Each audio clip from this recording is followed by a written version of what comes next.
ભરૂચ જિલ્લાના અંકલેશ્વર શહેરમાં છેલ્લા 13 કલાકમાં ત્રીજી આગની ઘટના સામે આવી હતી। વિસ્તારમાં ચિંતા અને ભયનો માહોલ સર્જાયો હતો। માહિતી મુજબ નેશનલ હાઈવે 48ને અડીને આવેલ નવજીવન હોટલ પાછળ આવેલા ભંગારના ગોડાઉનમાં અચાનક ભીષણ આગ લાગી હતી। આગ લાગતા જ ગોડાઉનમાંથી ધુમાડાના ગોટા દૂર દૂર સુધી દેખાયા હતા, જેના કારણે આસપાસના વિસ્તારમાં અફરાતફરી મચી ગઈ હતી। હાઈવે નજીક આગ લાગતા પસાર થતા વાહન ચાલકોમાં પણ ભય ફેલાયો હતો।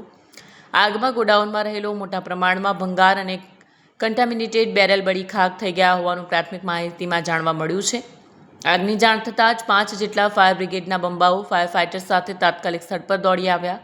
અંકલેશ્વર ડીપીએમસી તથા પાનોલી ફાયર ટીમની ટીમોએ પાણીનો મારો ચલાવી ભારે જહેમત બાદ આગ પર કાબૂ મેળવ્યો। સદનસીબે કોઈ જાનહાનિ નોંધાઈ નથી, પરંતુ મોટા પ્રમાણમાં માલમત્તાનું નુકસાન થયું હોવાનું અનુમાન છે।